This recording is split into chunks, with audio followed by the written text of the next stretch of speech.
Hi, welcome to this episode of Miracles Are My Normal podcast.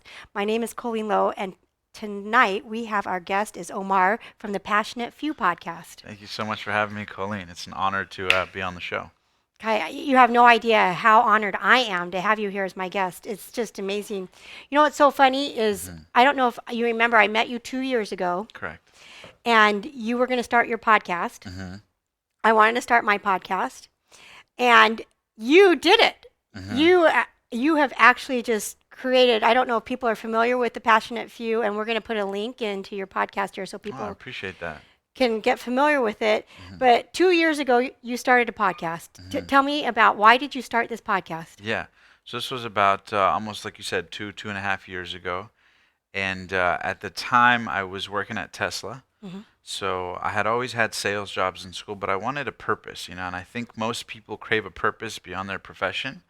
And they just don't know how to go about creating it, right? They don't know where to start, or maybe they feel like some of the options are limited, right? In college, maybe you want to be a teacher or doctor or lawyer or engineer, but maybe you don't want to be any of those, right? And Yeah. maybe you just sort of have to pick something because you need to create a life for yourself. And so I always had an itch I couldn't quite scratch. Hmm. And although I couldn't put it as elegantly into words at that time, right? And so here I was 2.5 years ago in my early 20s, and I had a bunch of sales jobs because those gave me the income I wanted, but also the flexibility that I wanted. And I was working at Tesla, and at the time I had so many jobs I tried. I was working in solar prior, and although I was doing well in solar and then Tesla, making really good money, I was what most people would call successful, right? At least in the trajectory towards Hmm. it, but I was unfulfilled. And Tony talks about the concept that most people live somewhere between not unhappy, but not unhappy enough to change. And so I was just in this friction, I was just living in friction because I wanted to do something epic. I didn't know what to do. And that sort of negative energy of not knowing what to do, although I was quote unquote successful to everyone else on the outside, manifested itself into me really going into a place of self-sabotage where I was drinking and I started smoking weed and started abusing substances, and I ended up being this top sales kid who ended up just being so unhappy that I ended up having negative associations. I started hanging around the wrong people. I started drinking too much and smoking too much and just getting in this excessive state of self-sabotage. I guess either to maybe numb myself or distract myself from what I was, the unhappiness of my life. And I'll never forget it. At the time, I had a girlfriend who, I thought things were fine. And one day out of nowhere, calls me while I'm in this rock bottom. She knows I'm in this rock bottom situation. Calls me out of nowhere and breaks up with me. She did. Yeah, out of nowhere. Hmm. And in You my didn't see it mind, coming. did not see it coming. Everything was fine. Hmm. And I'm Omar the Rockstar, right? Uh So, huh. in my mind, no one breaks up with me. I'm the man. Like, how dare that happen, right? And so, of course, I was in a rock bottom situation. Now, this happens. I had nothing. I couldn't relate to anybody at the house. I was unfulfilled at work. Now she leaves me, and I'm abusing, substances and alcohol and weed, and I'm hanging around negative people, so they can't help me. So I just like everywhere I looked at the time, I'm a man of faith, but at the time my faith waned from God, and I just found myself just at rock bottom. What most people would call rock bottom. And believe it or not, one night I was listening to, I was praying, trying to get out of this frenzy because I couldn't eat. I couldn't think straight. I couldn't sleep. And most people listening, I'm sure you in your own life have had challenges that, you can't eat, you can't sleep, you can't think, you can't talk about anything else. You're just sort of held hostage to this negativity, and you don't know how to get out. And most people around you aren't dealing with it, so they can't help you get out, You're and stuck. you're stuck, beyond stuck. And Hmm. so I was in this negative place, and one night after praying, I listened to Tony Robbins. Hmm. And if anybody knows me, I'm sure you know how much I love Tony's material and how much it's radically shifted my life. I listened to this audio of Tony saying two things. And the first was that nothing in life has any meaning except the meaning that we give it. Nothing has any meaning Except the except the meaning meaning that we we give give it. it. Hmm. And so it struck me in a way that I had never been struck, because at the time I was thinking, poor me. This is happening to me, Hmm. not that this is happening for me. And so as a result, thinking is nothing but the process of asking and answering questions in your head, right? Yeah. That's all thoughts are, questions and answer in your head. And Tony was talking about that. That was the second concept he shared. And so that got me thinking in a whole new way. And then so I started thinking like, nothing in life has any meaning except the meaning that I give it. So maybe this breakup wasn't really meant to cause me to break down. Maybe this breakup was meant to cause me to break through. Wow, that's And powerful. and I remember at the time it sort of sounded pseudo, like, oh yeah, positivity, law of attraction, like, oh, that stuff's not true. That stuff doesn't work, right? That's pseudoscience. But at the time, I remember that thought hit me, and it just like a switch went off, and I realized that I needed to get my mindset like radically different. I needed a revolution in my thinking. And so I think I had a couple $100. I invested in a Tony Robbins coach, because I knew I needed to adjust my thinking.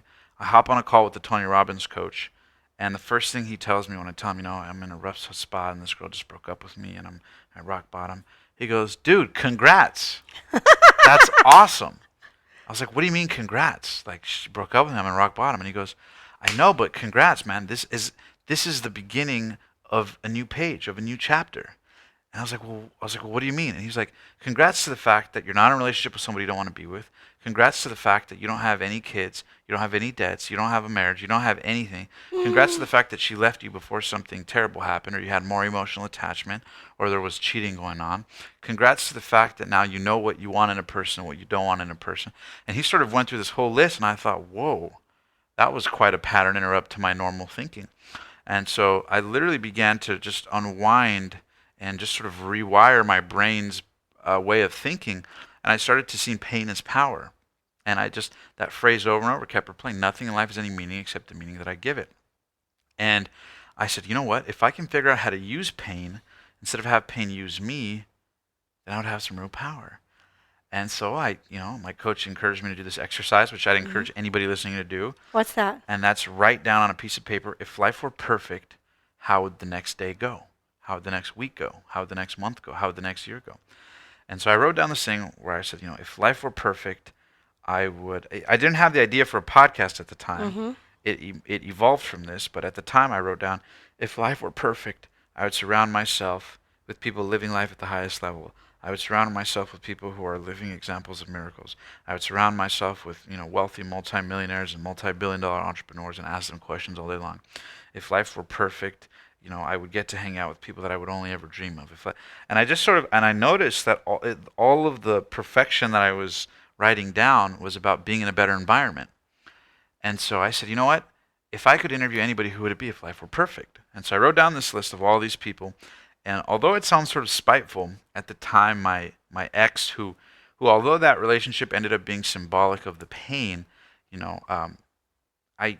it wasn't so much that I was stuck on her, it was just the pain of the experience. Yeah, and it takes time to heal from these things. Exactly.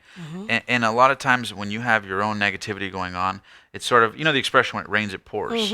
And so you find one thing wrong in the day, so you find the second thing wrong in the day, and the third thing wrong, and the fourth. So all these things sort of added up. And I just remember, out of, I don't know, a combination of motivation, inspiration, and spite, I thought of the fact that my ex, she loved hot Cheetos. She loved Quest bars. And she loved Grant Cardone. And so my thinking at the time, although spiteful, was like, you know what? You don't want my time, but watch, I'm going to prove it to you who does want my time.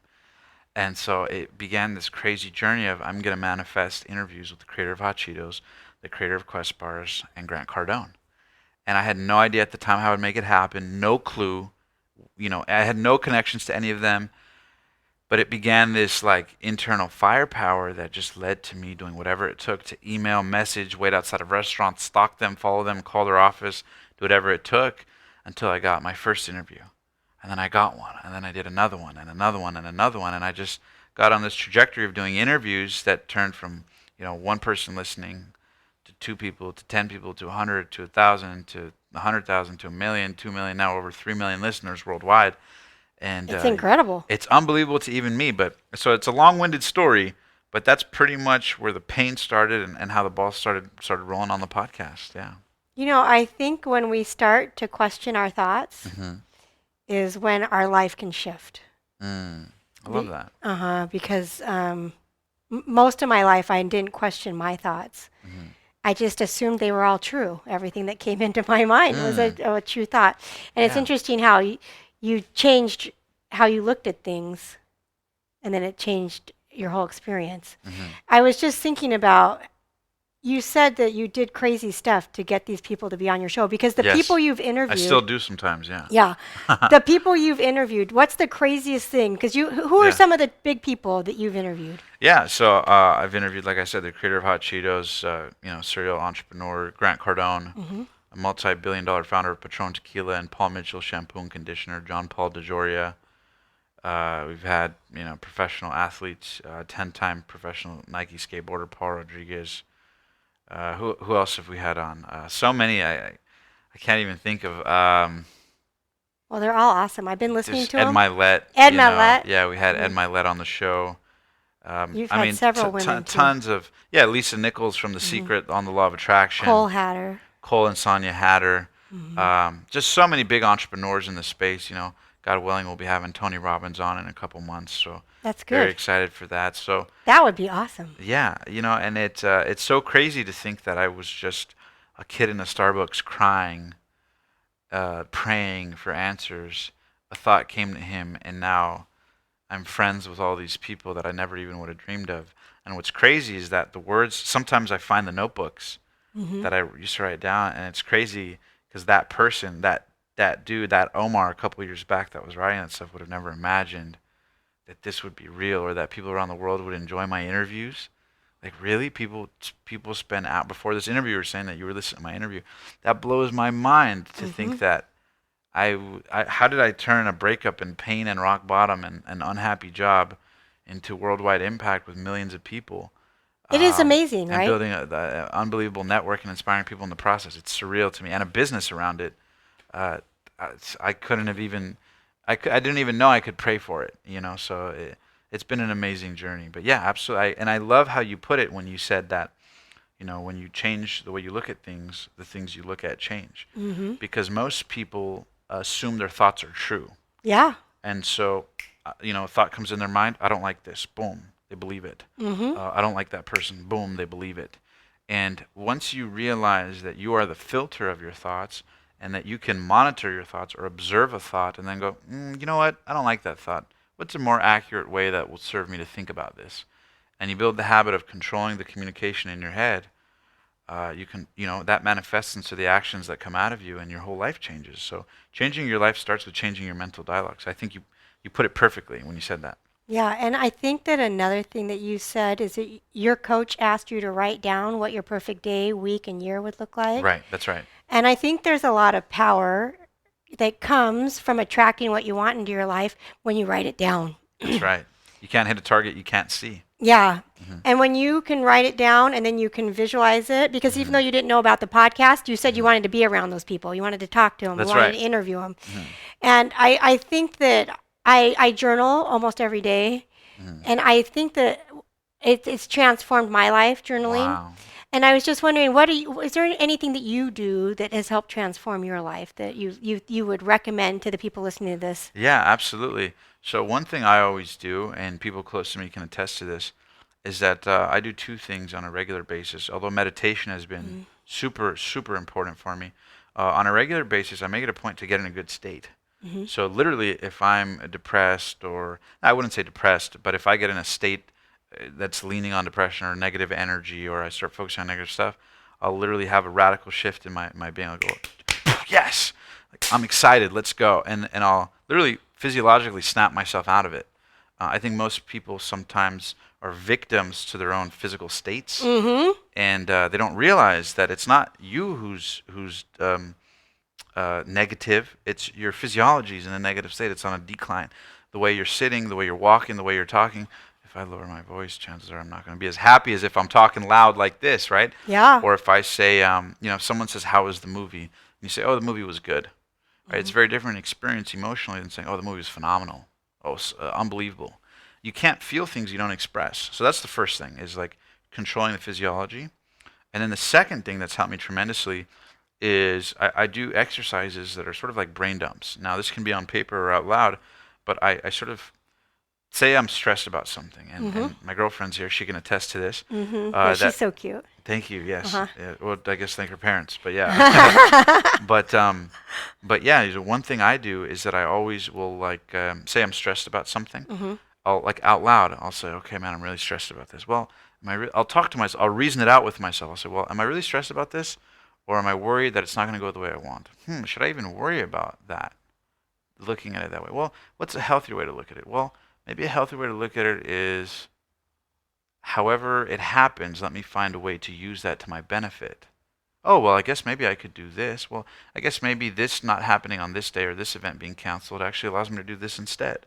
And a perfect example of that is yesterday. Me and my girlfriend were driving and we took a wrong turn, Mm-hmm. and we were like, oh shit, we missed the turn or whatever. But then we were like, okay, let's turn this into a good thing. We ended up at accidentally finding out about this new Fit Body Boot Camp location, Oh, wow. and we're gonna go there starting on Monday. And so, Yeah. and we talked to the owner, got to know them. Turns out I've interviewed the founder of that company, and now the people that own that franchise location, they texted me today, oh, I love your interview. You got to come by Monday. So now a friendship and a potential fitness regimen has opened up from a seemingly quote unquote wrong turn, right? So the ability to negotiate with how things happen to find benefit, that's changed my life radically. You do that for a day, a week, a month, a year, everything in your life changes. Do you know that that is the perfect story for our podcast? Because my podcast is called Miracles Are My Normal. And my saying, I say this every morning before I wake up. I mean, when I wake up and before I go to bed, is miracles are my normal, and everything's always working out for me. I love that. And everything's always working out for you, because if you can shift from, oh, the stress of this, we got lost, to how can I process this in a different way and see the good in it, right? That it's always working out for you. That's right. Even when you miss a flight, or if a breakup happens, or a deal falls apart, or an interview cancels, or That's right. whatever it is, or someone smashes your car, or whatever it is, it's always working out for you. That's right. And how can you even know what you want if you don't know what you don't want? That's so true too. And another example I'll give you of that is one time I had my car parked out of I think it was like a Stater Brothers or Trader Joe's. I went in for probably about 5-10 minutes to grab something, middle of the day, and I remember this.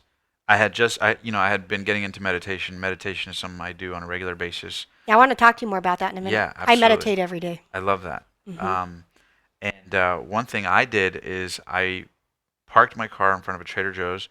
I went inside, came back out, and at that morning I had meditated and I had done reading. I was in a very good emotional state. I was in a very healthy vibration. And literally, I'm walking out to my car, and I see my window shattered. And I had my backpack, my $2,000 MacBook in there, books, all sorts of valuable goods, phone, charger, wallet. I think I had my wallet with me, but I had left a bunch of stuff. The one time I leave all these valuable stuff in the backseat of my car. For 1 minute. Yeah, 5-10 minutes in the middle of the day. It wasn't nighttime. It wasn't. It was a full parking lot of Trader Joe's. I mean, who would have thought that someone would smash your window in broad daylight in the middle of the day in front of all these other, parked cars? And so I'm walking to my car and I see it smashed. And of course, like anybody, the adrenaline. Oh my god! Oh my god! Oh my god! This is surreal. Is that my car? You're processing. Is this even real? And I walked to the car, and literally I was in that emotional state, and the thought came in my mind: nothing in life has any meaning except the meaning that I give it. Yeah. And so instantly that thought came in my mind, and instantly I relaxed. Can you say that again for everyone? Because I love this. Yeah, nothing in life has any meaning except the meaning that we give it. And so when you realize that you can control the meaning, that means you control the feeling. And if you control the feeling, you control your life. Because all life is a series of emotional experiences. Yeah. Right? We all know people who, maybe for the sake of simplicity, I'll give you a generic example. But say people who are born into wealth, right? They could have the car, the Mercedes, or the Ferrari, or the big house, or the big bank account or whatever, but they're abusing drugs, they're abusing their relationships, they're not happy with themselves, and so as a result, their whole life isn't the material things, it's the emotional experience that they represent to themselves based on their experience of life. It's true. Right? It's the feelings. And then conversely, we all know people who don't have much and are grateful for what they have, or are always in a good mood. We all know people like that are always in great moods no matter the world, quote unquote, falling apart around them. And it goes to show that it's not the events of our life, it's the representations or the emotional experiences that we have that end up making up what our life is. And so I know that was a long-winded, example, but basically I got back to the car and I was actually very calm. And everybody was like gathering around the car. I look inside and I'm like, oh shoot! I realize the backpack's gone, the laptop's gone. Literally, I think it totaled about almost $3,000-$4,000 worth of stuff gone like that. And all the work I have All on the there, stuff all on the it. stuff for clients, and all the stuff I got to do, so all that.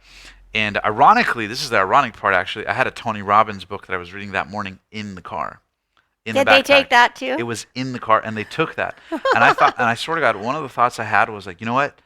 As crazy as it was, like I forgive this person, right? Because they must be going through a lot. If this is what their, this to them is their solution to things.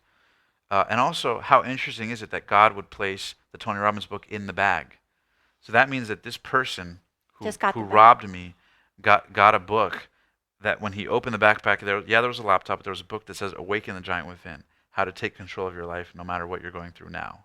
Wow. So how interesting. So maybe in a weird way, this was a blessing for that person. Maybe that was the last thing that turned their life around. I mean, maybe it's not, and he threw it out the window and stole it. But I'm better off having that belief system to give me a positive emotional experience than I am thinking, oh my God, he targeted me. Oh shit, my laptop. Oh my God, what am I going to do? Oh my God, that's so much money. Oh my God, I have client stuff. Just don't talk to me the rest of the day. Nobody call me. Nobody bother. What is that going to do? I'm going to propagate the waves of that negativity to manifest more negativity. And so interestingly, even the lady that came out from Stater Brothers, she was like, I've never seen anybody handle something like that so calm. And I was like, yeah, to me, I realized that, there's nothing I can do about it. B, thank God no one was harmed. Thank God no one was injured. Thank God, he didn't smash all the windows. It was only one window. Yeah. Right? And a lot to be grateful for. Yeah, a lot to be grateful. Thank God it's not a loved one. This is not, nothing serious. And literally on the way home, I started thinking, you know what? What's good about this? What's the blessing here? What's the opportunity here? And I started thinking things, well, you know what? I was spending a lot of time on my laptop watching movies on Netflix. This is a good opportunity to detox from that and spend more time with my family. You know what? This is a good opportunity to use as motivation to save up more money to buy the laptop I really want. Oh, you know what? It's good that he got the Tony Robbins book because now he'll know how to do this. Oh, this is good because it will teach me how to deal with insurance and how to claim items for insurance. Now I'll have experience for home insurance. And the fact that insurance, that's another thing. I found out that insurance would cover all the items, including the laptop. Oh, it did? Yeah. So now I've learned how home insurance works, right? Now I know, okay, I need to fix the window. Now I know how much it costs to fix a window. So in the future, if my wife or kids or somebody needs to fix a window or deal with a theft, I know how to deal with it. And so my brain started going into all these positive things. By the time I got home, I was actually kind of glad that happened, right? As opposed to just having the laptop and being about my life. And so it's a crazy example, but it goes to show how you can really build that narrative no matter how extreme situations are. And I know you're a stunning example of that in your own life as well. So it has to be genuine. That's right. You can't fake it. You can't fool yourself, yeah. Yeah, it has to be genuine. And I think, though, to get to the point where it can be genuine, that's where mental muscle comes in. Yes. And I think that the more extreme things that happen to us in our lives is where we get the opportunities to take that to the next level and to the next level, right? Yeah, pressure. Yeah. There's something powerful about pressure, yeah. Yeah. I do think when we're squeezed, like an orange, when we squeeze an orange juice comes out. Oh, I love this analogy. Yeah. And when we get squeezed, how we are how amazing comes is that? out. So you're familiar with Dr. Wayne Dyer? He's my ultimate. Yeah, I love Dr. Wayne Dyer. And so it's so funny because I was just talking about this maybe a week or two ago, and it's been a reoccurring. We actually had orange juice this morning. You did? We had orange juice this morning. We talked about the analogy. Is that, and for your listeners, I think it'll be great for them to know this analogy, is that, like Dr. Wayne teaches us, is, when you squeeze an orange, what comes out? Yeah, the orange juice. Orange juice. Does it matter who squeezes the orange? Doesn't matter what day they squeeze the orange? Doesn't matter if they're mad or happy when they squeeze the orange? Yes, right? You do know the story. Yes. Yeah. Does it matter if it's in the winter or the summer? No, because you can only let out what you have inside. Yes. And so if you're cultivating goodness inside, it doesn't matter how much the external environment pressures you or squeezes you or whatever, you can only let out what you have inside. Yeah, it's so funny that so awesome. It is so. I just have goosebumps. I'm gonna. I normally don't share stories on the podcast. I have to share this just really quick. Share it. The night we found out Carter had cancer. They hadn't told us he had cancer, but they showed us. They'd been working on him for a long Which time. is your son, just so the Oh audience yeah, knows. yeah. My son Carter had cancer, and we had been in. This is before we knew he had cancer, but we'd been in the hospital for 10 days or 2 weeks. I think it was about 10 days, and they'd been working on him around the clock, exploratory surgeries, and trying to figure out what's wrong with him. And they had just shown us all his scans, you know, and they pulled. They didn't say he had cancer yet, but they showed us all these scans, and you can see it's horrible. Wow. And I acted fine in front of Carter at the hospital, and John and my mom. And then I Wow. left. I left the hospital and I started freaking out on the way home and hyperventilating, crying. And I actually my don't God. even know how I got home. And it's so funny. I had to call my neighbor to come get me out of the car. I had gotten so freaked out that I was like immobile. She came and got me out, got me in the house, and got me in bed. And I still couldn't fall asleep. And I was praying and meditating. And it's so funny. I was in the middle of Wayne Dyer's book before Carter came home. And it's so funny that the voice in my head said, "Do you believe all this stuff you read and talk about or not?" And I was like, Wow. That's real. Yeah, I was like, holy crap, I'm the orange juice, and I'm squeezing out panic and fear, right? Yes. And I had to reel it in. Yeah. And it took me a little time to reel it in, right? Yes. And I still couldn't figure out what like you said, what do I appreciate when you were driving home from the grocery store from Stater Brothers? You thought of all this awesome stuff you appreciated, right? Yeah. In that moment, I couldn't figure out anything I appreciated. But the next day, when I went back to the hospital, Carter was having surgery, and they had a list of all the big donors. When you walk into the hospital, I'm like, oh, I appreciate those guys because my kid's having surgery because these people worked their butts off and had charitable hearts and made it possible for my kid to have surgery here today. Wow. And so I think that. when we find appreciation, it in no matter what, like you said, spring, winter, fall, who squeezes you, whatever.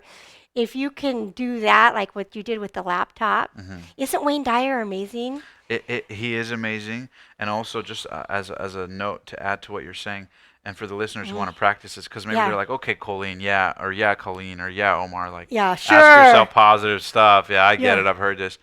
There is emotional resistance. There is a little part of you, when say something bad happens or something challenging happens, and you're saying, well, what's good about this? What's good about this? Me and Colleen are not saying that you're just naturally in a positive state where just these answers are abundantly flowing through you and readily available. There is a big voice in the corner of your mind that's like, stop trying to trick yourself. This is a bad situation. Stop trying to be positive. This is negative. What are you trying to do? You're trying to delude yourself. There is that, but if you feed that, then that will grow. And I'm sure you know the Chinese proverb is that all of us, and this will be great for the listeners, all of us have two wolves constantly fighting in our mind. Yes. Right? One wolf is the wolf of sorrow, pain, regret, anger, frustration, sadness, depression. The other wolf is one of positivity, love, hope, possibility, God, faith, all the good and positivity in the world in that wolf. And these two wolves fight every single day. Every day. And they fight every day. And you know which one wins? Which one? The one you feed more. Oh gosh, that's so good, The Omar. one you feed more. Listeners need to hear this. The one you feed more, because what you focus on expands. That's what you feel. That's right. And then you attract more of that into your life. That's right. One of my favorite sayings is that complaining is a garbage magnet. Because you just attract more crap into your life, right? Yes. And I think with the two wolves, it's so easy to feel sorry for yourself in the moment. And I think that I don't know why, as a society, we focus on the negative. It's a great question. I myself wonder. I think it's perhaps rooted in the fact that we're always trying to stay safe, and so in the process of staying safe, there's biochemistry from thousands of years ago that sort of tries to have us avoid pain, and so I think the desire to avoid pain. They say there are only two motivations truly in life. Truly, whether it manifests through any other actions. There's the desire to avoid pain or to gain pleasure. And so the fact that those are the only really two motivators in life, right? The desire to avoid pain or to move towards pleasure, I think that speaks to what it might be. Also, I think fear. A lot of us come from environments where maybe our parents didn't have a lot of money, and so we have a lot of limited beliefs about how much we can earn. For example, a financial goal that me or you might have might be embarrassing for a billionaire to have or even consider. Yeah. But why? We're made of the same skin. We live on the same planet. We're the same height. Yeah. We see through the same two eyes. We get sick with the same bugs in the environment. We're made of the same cells and atoms. And why can somebody do something so colossal, whether it be financial or otherwise, and other people feel so small or worried or stuck in their head? And it's because of the vibrations within the being, right, or the thoughts. And so once you realize that we can control that, if you can control what happens within, you can control what happens or what manifests without. You can manifest anything if you can get your mind to believe it. The beliefs, yes. Yeah. I'm actually listening to a book now. On the way here, we're listening to it called The Magic of Believing. So yes, I believe that 100%. What's the best part of that book so far? Oh man, there's so many good stuff. I'm probably maybe a quarter of the way in, so I'm not even halfway. But basically, they were looking at the correlation between people who've done things in life and people who sort of play small. And it's not just financial or business. I mean, it's in anything. Yeah, any project. And it shows that the belief is the foundation for everything else. Because if you don't believe it, right? If you don't believe in your product, no one's going to buy it from you. Yeah. Right? If you don't believe in yourself, no significant other is going to believe that they want to be in a relationship with you. If you don't believe that you can get the job, you're not going to show up to the interview, right? If you don't believe that you could do the job, no one's going to hire you. And so belief is a prerequisite for a result. Nobody has ever produced a result without initiating or taking action on a belief. And if you think about that, it's very interesting. Yeah, that's crazy. Because it goes to show like, how much of it is actual hard work versus belief, right? Yeah. Think about that. For example, you're in the real estate business, right? And you're one of the best real estate agents I know, and I would recommend anybody listening, and I'm not just saying this because we're on Colleen's podcast, to hit up Colleen because they have an unbelievable system in helping clients with their real estate needs. So I want to commend you for that, for Thank anybody you, in Omar. SoCal. Yes, but you know how it is that a lot of times when it comes to prospecting, there's people, unlike yourself, you're a very sincere person. There's a lot of people that go out, prospecting. They'll knock on doors or cold call. When in reality, me and you both know realtors that can look at a house and maybe be particularly inspired by it and go up to one or two prospects, strike up a conversation that turns into a transaction.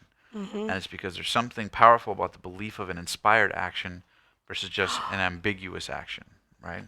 That is the key, inspired action. That's right. I believe one time John and I got into a fight before I left go make my calls, my prospecting calls. John, your husband? Yeah, John's my husband. Yeah, you're Yes. so good. I love you. Yes. And so John, my husband, and I got into a fight before I left. So I left the house angry, and I was going to go pick up the phone. I was on my way to the office, and then I got in bumper-to-bumper traffic. Oh, man. And I was going to go make my phone calls to prospect to get people to list or buy, sell, and invest with me, right? And luckily, I had just learned that inspired action is so important that if you're blocked and you're being negative, it's not gonna you're not gonna get the results. Right. And so I stopped. I got off the freeway and I went to the beach and I went for a quick walk on the beach. And meditated and sat down for a few minutes, got back in my car, called and apologized to John. Went to the office and made my calls. And my first call, I got a listing. Wow. Right? I love it. Right. High five. Old Colleen would have just driven to the office and it would have been... Right, throwing a fit. Yeah. Yeah. Exactly. And I had just been to a seminar up in Seattle where the guy talked about inspired action, right? Wynn. Thatch, Yeah, Thatch. I love just been Thatch. to his thing and he's talked about that exact scenario. You go to make your prospecting calls, but you're all pissed about something, That's right. Yeah.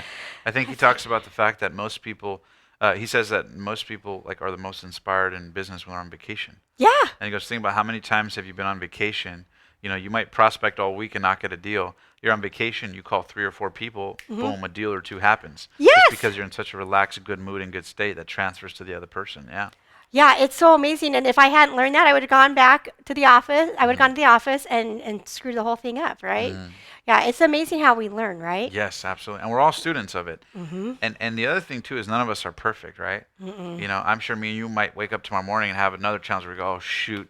And we got to remind ourselves of this all over again. So me and Colleen are not sharing this from a place of perfection, No. but rather from a place of progress, right? Yeah, it's a fluid thing. Yes, good point. Yeah, it's very fluid. I feel like I feel like I'm moving up and down through it. I Ebb and flow, yeah. ebb and flow, and I'm more aware now, Mm-hmm. but I still have to pay close attention because I can be in the pits just Mm-hmm. like anyone, Yeah.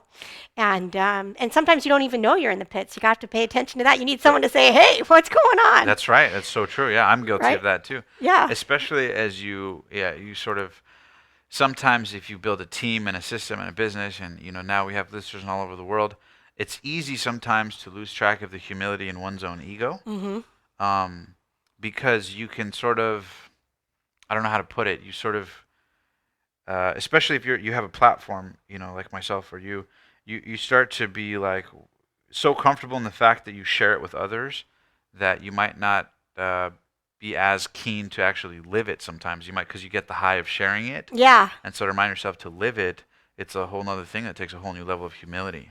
And so I've learned that. But fortunately, I've never been one of those crazy ego people, which I'm sure me and you all know. Yeah. But yeah, no, it's very important that at every level of growth to remember that we're all equals and we're We're all in just this people. together. Yeah, we're all people and we're all just figuring it out. Yeah, and we're all at different points in our lives too. That's right. Yeah. Yeah. I have a question. We're both wearing the same shirt. Tell me about Yes. these shirts. The Passion Pays shirts, yes. Mm-hmm. So these shirts were created, made out of Mm-hmm. phenomenal material. If you guys are Oh, they're interested, so soft. right? Yeah. Yeah, your commercial about it said it was really soft, and I'm Yeah. like, yeah, really, how soft can it be? But Yeah. it's soft. Yeah, they're actually made of bamboo cotton. They're actually vegan friendly, no chemicals, no dyes. Like it's super premium T-shirts, and the Mm-hmm. message is passion pays. And with the proceeds, the profits of the shirts, we're basically donating a shirt and meal to the homeless in need. Mm-hmm. So we have a shelter in Pomona, and I'm looking to do it international. God willing, in the years to come. It's coming. God willing, Mm-hmm. Amen. Yeah. And I'm looking to grow it because I believe that the homeless in this country and around the world literally don't have a voice. And I don't like to necessarily say the homeless, but that's how most people They're understand it. They're yeah. temporarily homeless. Mm-hmm. They are normal individuals just like us. Tons of them. They could have just had situations in life transpire that took them a different way. It could have been me. It could have been you. It just so happened to be them. Mm-hmm. And so to forget about them in society, or to look at them as beggars, or to just categorize them as not human beings equal like us, to me is insane. And I'm very fortunate that when I was young, I had a good buddy of mine who runs a nonprofit called Insan, Mm-hmm. which is in Pomona, Mm-hmm. California. What's it called? Insan, Mm-hmm. Insan. It's Uh-huh. Arabic for mankind. Okay. Oh, I like that. And so they started it, and they donate, meals and money and backpacks and notebooks and pens and pencils to both the kids and also the adults in homeless shelters, and help educate them, bring food to them, haircuts, all sorts of events like that. So for me, that's been one focus of mine. There's so many people I would love to help in this world, but fortunately, at a young age, I found the homeless population to be some of the kindest, most loving people ever. They Mm-hmm. just don't have a voice. They don't have family. They don't have anybody to sort of feed their vision of possibility. And so to use my platform for that is something that would mean the world to me. So basically, the shirts were created because parts of the proceeds, to bring awareness to, obviously, to the cause, but part of the proceeds for every shirt purchased, we'll actually be donating a shirt and a meal to the homeless in need. So that's why the shirts were created, and they're also created to share the message that passion pays. Is that when What you does that mean? Passion pays. yeah, so although it could also be literal, Mm-hmm. what the message behind it, because we thought of so many different names. My show's called The Passionate Few, Mm-hmm. but we were thinking about what to put on the shirt, and I said, I really want something meaningful. Although it's bold, and the reason is that when someone is passionate about something, their eyes light up. It's contagious. Mm-hmm. It makes you want to find the thing that you're passionate about. If I talk about what I'm passionate about, it makes the listeners of this, it makes you or whoever be like, damn, I want to feel that way about something. Or maybe you already feel that way about something, and it reminds you of that thing. I mean, think about, what does every great relationship have? Aside from quality communication, it's passion. What does every great artist have? Passion. What does every great professional at So what they do have? true. Passion. And so I believe that passion pays in more ways than one. So Mm-hmm. if it can pay in fulfillment and money and impact, and also through a social cause, to me that's incredible. And if you think about it, if you think about all the greats throughout history, or religious figures, what do they all have in common? Passion. Passion. And so for me, that's really the ethos of the message of passion pays.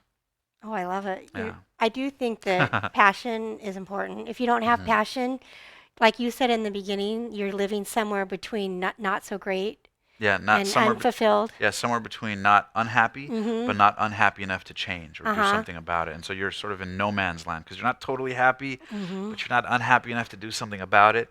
And I believe that most people live in that state most of their lives. I do too. And they see others living there, and so they just sort Mm-hmm. of settle at some point, stop trying to move anywhere else. Yeah, and I think that no one teaches us. Our schools don't teach us anyway. Hmm. That failure's part of life. Hmm. Passion. It's okay to be passionate. You don't have to just sit and memorize things and Hmm. regurgitate numbers or That's right. whatever. Yeah. And I think that I like the podcasting platform because it's free. Hmm. Because I think that we can unravel some of the mental issues that we've Hmm. all had inbred into us, whether it's through our families Yes. and education, Social conditioning. social conditioning, all Hmm. those things that limit us. That's right. And then as we unlayer these things between reading books, listening to podcasts, I think having people accessible, I love to connect people with people. So if like Hmm. someone I know wants to get into this field or that field, I love Hmm. to connect them with a person so for free they can get more information about things. Yeah. And I think that as a podcaster, I've been listening to all your podcasts Wow. and Thank you so much. That means the and world to me. yeah, You have they're no idea. amazing. Thank They're you so much. amazing. And Thank you and so much. I notice over time because I'm new at podcasting Yes. is Welcome how to the club. yeah, thank you. It's amazing. Yes. But I noticed how over time Hmm. you're calmer and more relaxed and your questions are better and Hmm. you really connect Hmm. with your people that you're interviewing. Thank you so much. And then I think you're so aware, even on our podcast, to make Hmm. sure we're clarifying for the audience and making sure that people are clear on what we're talking about. Yeah, for me, I always have a pulse. It's funny. I think the podcasts that we do are great. They are. Don't get me wrong. I Hmm. think they're great. Hmm. We work really hard on them. But the fact that we have literally, there's not a day that goes by where we don't get dozens of messages, literally dozens every day. You're amazing. It's changed my Hmm. life. This interview is so good. So the fulfillment that I get from that is unbelievable. Hmm. But so many people around the world listen, and I think the only thing I can say, because like I said, I think there's levels, right? I think there's good, increasing levels of quality, right? There's Hmm. good, there's great, there's excellent, and there's outstanding, Hmm. right? There's good, there's great, there's excellent, there's outstanding. I think we're great, but the reason that I think so many people think we're excellent or outstanding, or we've been able to reach millions of people and have the guests on our show, is because the level of communication in it isn't intended to merely just talk about great points. It's intended to share it in a way that's applicable to the audience. So I Hmm. always sort of have a third ear for the audience, and I think that that's what's helped tremendously. Is I always Hmm. imagine that there's a wall of people Hmm. that are Here. that are sort of overhearing that wish they could ask this, or they'll say, well, what about this or what about that? That's why you'll notice sometimes I'll interject in the middle. Like for example, a few minutes ago when I said, and for those of you listening who think me and Yes. Colleen have it perfect, you got to know we're struggling with it too. I always have a permanent pulse on what it's like because I think that was me. Hmm. At one point, that was me when I was in rock bottom. Hmm. I'm always talking to that guy or gal who's in rock bottom right now who really needs this, who Hmm. maybe just lost a significant other. Maybe they're going through a health challenge. Maybe they lost their parents. Maybe they're in a life-threatening situation. Maybe they're faced with some impending situation that's just limiting their possibility to see their vision for their life. And so I think that having that ear makes the information not just information, but like implementable, right? Able to put Yes. it into action. And so, And relatable. yes, and relatable that we're human. Hmm. That Yeah. was the mission. That people ask me, what was the mission of the show? I said, really, to humanize greatness, one Hmm. story at a time. Ooh, I like that. Can you Yeah, repeat that for everyone? I love yeah. it. So the mission of the show, Hmm. and like the mission of this episode, I'm sure you Hmm. have also your mission with your show, uh, is to humanize greatness, one story at a time. And I'm honored to be on your show, as it's called "Miracles Are My Normal." Yeah. Yeah, it's good. Yeah. Thank you. I have another question for you. Ask me all you want. This is when throughout interviewing people, Hmm. because I take notes. If I'm not Hmm. driving in the car, I take notes Hmm. on the interviews. I love that. What's the most like profound thing that you've learned? Yeah. Hmm. Oh man, that's so interesting. A lot of people ask Hmm. me that. Hmm. God, there's so many. In what category? There's categories. Like what kind of category? Um, I'm old. You gotta tell me what categories. Like personal or yeah, relationships or business finances. wise, relationship, building a team, mindset, vision, goal setting. But What's most meaningful? What popped into your mind? oh, okay, great question, Colin. High Mm-hmm. five. I like that. Great question. Mm-hmm. What I would say is from all these interviews, from doing almost over $10 billion in net worth of interviews from all these different guys, the one thing that I would say above all else is the fact, like I said earlier, that they're made of the same skin and bones as me and you. Yeah, they're human. They're just They're like human. us. They have the same eyeballs. They have the same Mm-hmm. nose. Their skin's made of the same thing. They all have 10 fingers, 2 eyes, 2 ears. Some were born in wealth. Some were born in poverty. So that doesn't matter, right? Mm-hmm. And so what I realized is that the common denominator in their story is the holding of a vision, Mm-hmm. right? And the concept, and Wayne Dyer talks about this, is that we all move towards the mental image we hold in our mind. So the one thing above all else, although there's so many little, nuances and micro lessons, I would say, is that across the board, every single one of them has always had this, and that is that they held a vision of what their life would look like if things worked out great. Because we all move towards the image we hold in our mind. And so, for example, Colleen, if say I'm in my 20s, right? Now Mm-hmm. I'm 26. Say I'm thinking about when I'm 85. Mm-hmm. If I, in my mind, when I say Omar at 85, if I picture myself with a walker and tired and a sore leg and you know what I'm saying, Mm-hmm. can't get out of bed, if I'm even alive, right? If I picture that in my mind, which honestly most people do, Oh I would yeah. argue most people do. They imagine themselves old and they imagine, yeah, by then I won't have any energy. If you go look at it, if you do your research, you'll find that there's some people in their 80s and 90s are in the best shape of their lives, literally with six packs, literally that walk 5K marathons or run 5K marathons. This is Yeah. normal, and it's because of the mental image we hold in our mind. And so, in the example I was giving, if I hold that mental image in my mind at 85, what is the reality I'll probably be living at 85? Probably that. I'll Yeah. probably have a walker, and I'll probably have the. It'll manifest itself. That's right, because Yeah. we move towards the image we hold in our mind. Mm-hmm. Now, the same is true at any age, whether you're in your 20s, 30s, 40s, 50s, 60s, 70s, 80s, Mm-hmm. 90, or 100, is that we move towards the mental image we hold in our mind. And so this is true in business. This is true with a client. This is true with a prospect. For me, it was true with the podcast. Mm-hmm. I have no business. I have no business in rooms with Grant Cardone or Ed Milet being buddies with them, or, I have no business, but because I held the mental image in my mind, the universe can't resist certainty. It knows. It delivers every time. That's right. It might not Mm-hmm. deliver when you want, it might not Mm-hmm. deliver how you want, but it always delivers. Mm-hmm. And so for you to say, well, what the heck, it's not like a UPS where it'll be here, by Tuesday at 2. Yeah, it doesn't work And like you're like, that. oh, you know what, screw this, the UPS, the shipping doesn't work. Something's going to come into your life. Something's Mm-hmm. going to happen to me and you and the listener of this tomorrow and the day after and the day after and the day after and the year after and the decade after and so on and so on. And if we can take conscious control more of the time of the mental image, just watch how things more often than not go in your favor versus happen to you instead of for you. So that's the one thing I would say above all else. I mean, there's so many lessons, but above all else, it's that we move towards the mental image we hold in our mind. And all these guys through tough times and gals, through tough times, through ups, through obstacles, through bankruptcies, no matter where they came from, they always held the image in their mind. I'm going to start this tequila company. I'm going to turn into this huge thing. Boom. John Paul DeJoria sold for 5.1 billion. He was living in his car. Paul Mitchell shampoo and conditioners. You know Paul Mitchell, how it's the white bottle? Yeah.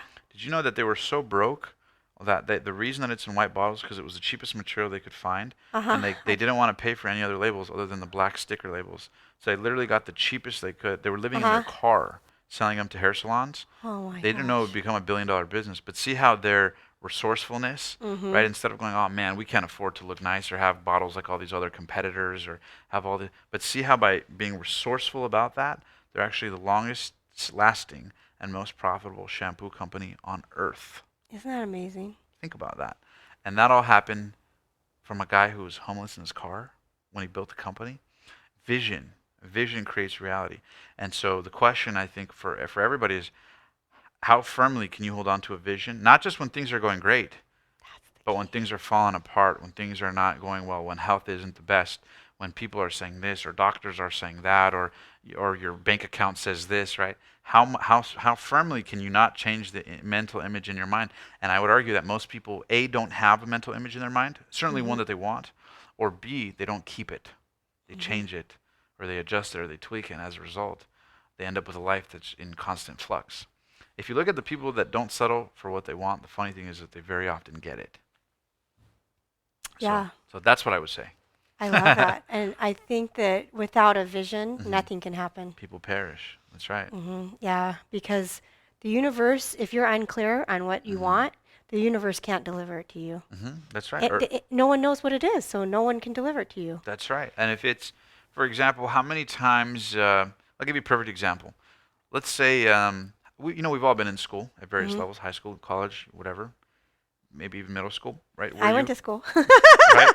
Well, nowadays, not everybody is, right? Yeah. There's this thing about college and, being iffy I have a about kid that doesn't want to go to school. Yeah. And so, I don't think it's life-threatening. yeah, no, I don't think it's I life-threatening. think it's good to go if you want to go and you want to get an education, but I don't think it's going to determine your financial success. No, yeah. I think what it does is it guarantees you the ability to apply for jobs. At a certain level. Yeah, at a certain level. That's right. But if you don't want to go to school and you don't have a plan for your life and you don't have the confidence to have an entrepreneurial sort of mindset, I do think that that's a concoction for probably an unfavorable outcome in life. So if you're not going to get a degree, you better have a plan. And if you don't have a plan, you better have skills. If you don't have a plan, skills, or a degree, I don't know how you're going to make money. Just being very practical. But going back to the point is, say for example, how many of us had an essay for school? And, we had 2 weeks to do the essay, and we don't do it till 2 days before or the day before. Or that night. Or that night. I was a pro at that. Or if you're like me, the morning of. Yeah, I was a pro. Right? And it's not because you couldn't do it. It's because there wasn't enough pressure. Right? It's not that you didn't have the capability. It's not that you're a procrastinator. It's just that you were waiting for a certain amount of pressure to make you do it. And so the same is true with vision. And if we don't have a vision of a deadline, of a goal, of something clear, we're not going to ever do it. Because in life, in school, they give you a syllabus and a deadline. In life, nobody gives it to you. We have to give it to ourselves.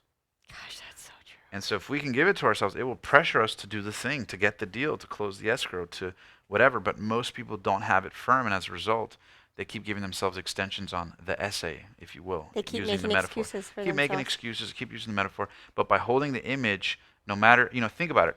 Think about the fact that, say you had 2 weeks to do this essay, and the teachers let you, you know what, Colleen, it's due in 2 weeks, but if you really need extra time, you just let me know. And so you say, okay, well, I need 3 more days. Well, I need 3 more days. Well, I need 3 more days. 5 more days. 2 more days. 1 more day, I promise.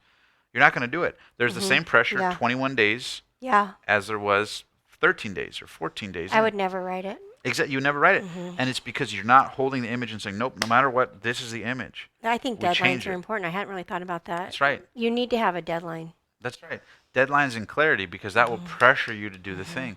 And like they say, a diamond is nothing but a rock that's been put under immense pressure. And so when you realize that the more pressure we put on ourselves without cracking, the more likely we are to turn into a diamond. Gosh, that's so true. I'm so glad you shared that, because I do think people who are listening to this, one thing I would want, one of the reasons I started my podcast is I want people to know they're worth it. I love that. And that they can do anything. Like, I'm just like you said, I'm just a person who didn't know anything about podcasting. And I felt like I wanted to get a message out there, because I've changed my whole life and learned to question my thoughts. And I used to be a really sad person and crying. I was really happy, and then our lives didn't go as I thought they were supposed to go. And so I would complain all the time and was crying all the time, and I would complain to anyone who would listen. And yeah, it's crazy. I love the humor in that. Yeah. And it's so funny that I fixed that, right? And so I want to share that with people, so people can fix that for themselves if they want, and that they can be. We can be anything we want to become. We just have to believe it, and we have to have that vision. And I love the deadlines, because without that, like, I didn't know. There's no urgency. There's no urgency. And like when Carter was in the hospital, and I was going to do my son Carter was in the hospital, and I was interviewing Thatch for my first interview for the podcast. And I didn't know what the heck I was doing. And so I just called you, and you helped me. And it's interesting that I think that I had a deadline, because I knew he was coming, and it was only going to be here for this one day. And I had to do it, right? And so I had to get it organized by then. And I think that taking imperfect action too, with the vision, once you have the vision, I don't think you're going to have all the steps worked out, you know? That's right. Yeah, and so I think you just have to take imperfect action. And we were talking about that before we went live. Tell me about, do you think it's important for people to just take massive action, imperfect action? Tell me what you think about that. Absolutely. There's an analogy I heard of, and I think you guys will love it. How do you get from LA to New York? Mm-hmm. If you have a car, say you have Mm-hmm. unlimited gas in the car, Mm-hmm. and you can only ever see what's in front of you in the Mm-hmm. daytime, and at night with your headlights on 20 feet in front of you. How do you do it? Think about that. The fact that Mm-hmm. somebody can go from LA to New York, Mm-hmm. right? Yeah. During the daytime, you can see the road in front of you. You can't see the whole path, right? When you start the Mm-hmm. journey in California, you don't see New York. You don't see the Empire State Building and go, okay, I'm going there, Yeah. right? Yeah. Aside from having a map, right? Aside from Mm-hmm. having a guide, you get there, literally, say you're driving through the middle of the night, you only see 20 feet in front of you at a time. That's And so true. taking the 20 feet, that's what will access the next 20 feet. Mm-hmm. 20 feet, 20 feet. And you can get to New York only seeing 20 feet in front of you at a time. I think the Mm-hmm. same is true for goals. Yeah. And so a lot of times people say, well, hey, they're in the car, they're in California, they want to get to New York, but they're like, hey, I don't see the Empire State Building. I don't know, my phone isn't charged on the GPS. Are they really going to be there? Well, what time would I get there? Would it be too late? Maybe I should leave tomorrow. They come up with these excuses why to not go, when in reality you realize that imperfect action is key to your momentum. Just turn on the car and go. Mm-hmm. And there's going to be things you don't know, things you don't anticipate, wrong turns you take. But in the long run, those end up being the blessings. Those end up being the stories. Those end up being the The lessons. Those end up being stories. the examples to others. And I guarantee you, check this out. In a weird way. Watch how we're a living, breathing manifestation in this podcast. Colleen, if you wouldn't have been dealt some of the challenges that you've gone through in your life, Mm-hmm. we wouldn't be in this room right now doing a podcast. Yeah, you're right. And because we wouldn't be in this room doing a podcast, the person listening to this, and I'm Mm-hmm. talking to you, yes, you listening to this, Yeah. you wouldn't have had the opportunity to learn from this experience and go Yeah. implement it in bettering your life. Gosh, And that's so so see how true. all this was born out of your positive reaction to a seemingly challenging situation? Yeah, it's true. And so we're living a ripple effect of these situations. Now Mm-hmm. imagine this. Imagine life went quote unquote perfect. Mm-hmm. Which is And what I wanted right, when I got married. which is what you thought you wanted. Mm-hmm. Yeah, that's true. What you thought you wanted. Mm-hmm. And so imagine if that had happened. Mm-hmm. And you would have had mental calm, mental peace. You wouldn't have had to spend the time or money or energy on that. Think about the amount of people that you have helped Oh because of gosh, your challenges. I wouldn't Think, even like me. think about I wouldn't like me why if not? I. Why wouldn't I like Colleen if I Hmm. hadn't been through all the challenges I've been Hmm. through? Because I wouldn't have the perspective and the empathy and the compassion I have for people and what they're going through. And how important is that in life? Oh gosh, I think it's huge. And I think I was really opinionated and judgmental. Hmm. And I think that I really thought I knew why people were homeless, or I thought I knew why Hmm. people were on drugs, or why people's kids did this or that, or Hmm. why people were poor, Hmm. or I had a lot of opinions on a lot of things. Hmm. And I feel like God gave me all these severe challenges. I've been through so much in my life, Hmm. and it's totally transformed the person I am into this. I feel like I'm a caring, compassionate, loving person, and I just look for the good in everyone now. And And I I, can agree with that. I oh, feel that. thanks. Yeah, Yeah, I do. absolutely. I only look for the good. Every person Hmm. has good, and I try and look at every person how God sees them, because Hmm. we all have flaws. I'm hugely flawed Amen. too. Yes. But the person I am today and the person I was 20, 30 years ago are just completely different. And I think that it is because I've had severe economic challenges. We've lost everything. I've had kids on drugs. I've had severe problems with my son my son had cancer. Hmm. I built a business from the scratch up because I used to be a teacher, and a kid brought a gun to school and tried to kill me No way. for giving him after school detention. And I thought that was my life passion, to be a teacher. Wow. And then I had to figure out a new life passion. So my whole life has been about, learning that material things don't matter. All Hmm. the, just relationships matter, and how can I serve other people. But I do think that we're in this podcast because of Hmm. challenges and overcoming adversity. Well, because of how you responded to them. Yeah, that's Because true. let's face it, we all know people that might have been dealt with the same challenge as you, Mhm. or maybe even more challenging challenges as you, Mhm. that didn't handle it like this, who are somewhere in a room complaining right now, Yeah. or who've given up completely on life, or who Mhm. have not used their platform to be an example for others. And we also know that conversely, there are people that because of you Mhm. are more positive, are more fulfilled, are more full of joy, are more inspired by your example, right? There's kids, at hospitals. There's maybe even your own kids that have Yeah. been inspired by your kindness, by your heart, by you and your husband's ability to just see through these things are taken care of in a loving way. Like, think about the amplification of benefit in this life and in the hereafter, assuming, for the Yeah. listeners who believe in that. Imagine the ripples of that. Now compare that to life is perfect. Yeah, life is perfect isn't good. Yeah. Yeah, I had But never thought about that. I compared literally to if have life was. goosebumps. Do Mhm. you know that Well, when we're God, there's an expression, last thing, and I Mhm, want to hear your point. It says, mhm, God gives his toughest battles to his mhm. strongest soldiers. I hadn't thought about that, but I think you're right. That's crazy. And I'm always learning, and Hmm. literally I thought of something because something you said here Hmm. during this interview that I absolutely needed to hear Hmm. to help me with my middle son. Hmm. That I absolutely, when we're done with this and you leave, I'm Hmm. going to text him and call him and share something with him to do Hmm. together with him I love that that. that I think is going to make a huge difference because you Hmm. talked about someone they need to have something to look forward to, and I'm going to plan a trip with him. Right, yeah, there's three things. So Mhm. I had one of my uncles who was diagnosed with cancer. They Mhm. told him he only had 8 months to live. Mhm. And he laughed. He laughed when the doctor told him that.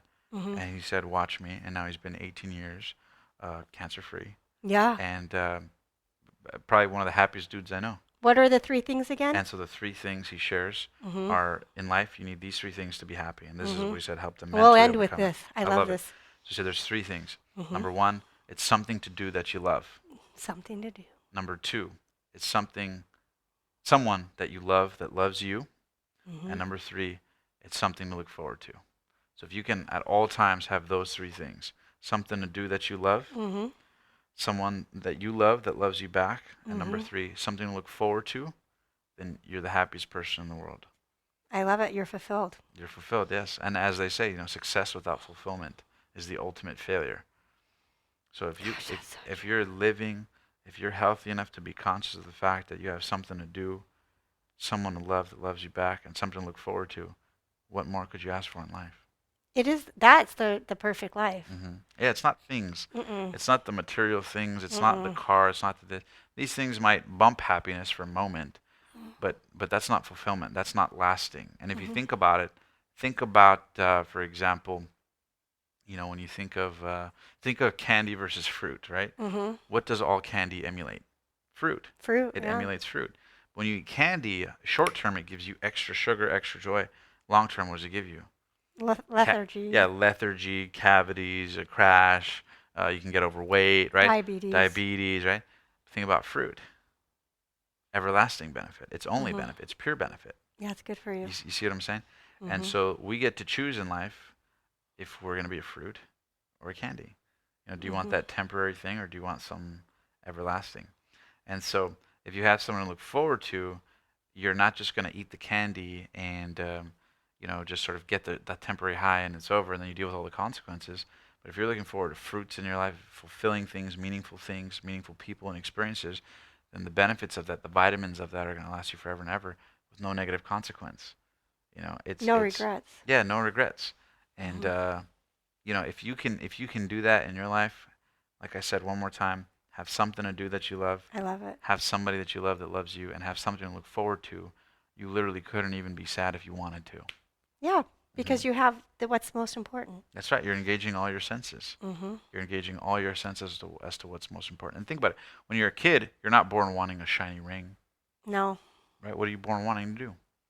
Play with your friends, laugh, giggle, drink water, uh, Have fun. have fun, Go to the hug your movies. loved Plan ones. more fun. Yeah, plan more fun. Hug or kiss your significant others. Mhm. Give love. Right? You're Yeah. not. You don't want a car and a big house on the beat with investment properties and all this. Now, don't Mhm. get me wrong. There's a certain level of economics that's important as you get older. But if you think about the root of our emotional experiences, it's important to remember those things and not get so caught up in the jadedness of what quote unquote society teaches us is most important. What's Mhm. most important is what will always be most important, and that's health, Mhm. happiness, and love. Yeah.